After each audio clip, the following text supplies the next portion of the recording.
Chapter 16, Light from the Cloud. I just want to have this recorded, Cole said into the camera, to show that I did it. What you see before you, he gestured to the portal, is the first working example of a Faraday mirror built since the Victorian age. My name is Colton Oakes, and the person doing the recording is my brother Byron. Felicity hit pause.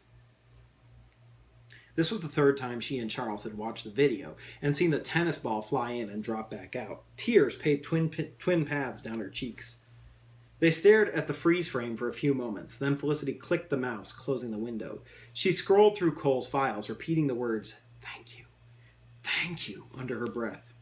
Her son had made high-resolution scans of Wheatstone's letter and plans, which were legible, and he'd written an itemized purchase list and taken some notes as he assembled the mirror. He'd saved all of it there on the cloud. She thanked herself again for teaching him the scientific method and for getting him involved in computers.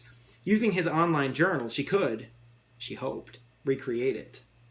So, her husband said, determination in his voice, we reconstruct this mirror and go after them.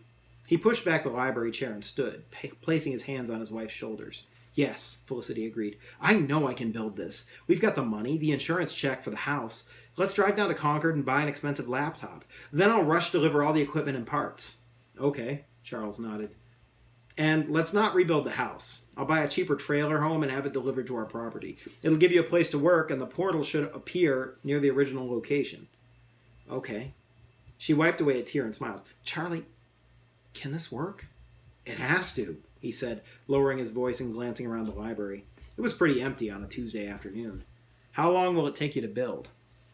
If all the parts can be purchased and shipped, if nothing's back-ordered, and if I can figure out how it all works, and if I can work through the lupus, a few months, 2 or 3, but that's a lot of ifs. She bit her knuckle for a moment. 4 to 6 months may be more likely. It's April. So 4 months would put us in August, and 6 would put us in November. She ejected her disk from the computer and waved it at him. I've saved the Word files. I'll need a zip disk for the video and photos. We can do that at my office, Charlie offered as they left the building. At the university. Tomorrow, Felicity said, opening the door of the Jeep. So, Charles mused, I have time to get in physical shape and to get together a survival pack and plan if I'm going through. Who will you take with you? She asked, sitting down. You're not going alone. The unspoken fact that the lupus made her too ill to make the trek killed her. We won't tell anyone outside the family, he said, putting his key in the ignition. You get the government or the police involved in this, and it will be taken away from us, out of our control. Those kinds of organizations move too slowly and methodically. I'll call Jack. He'll go with me. Jackson Oakes was Charles' younger brother, an Army vet with combat experience in Panama and Desert Storm, who now worked as a lumberjack in Maine. The two used to be close. Despite vast differences in education, life experiences, political ideology, Jackson had been the best man at Charles's wedding. His idea of a bachelor party for his PhD brother had been to get a bunch of their high school friends together at a paintball range and shoot each other all afternoon, then tell old stories around a bonfire with 3 cases of old Milwaukee. But his toast at the wedding reception had been warm and heartfelt.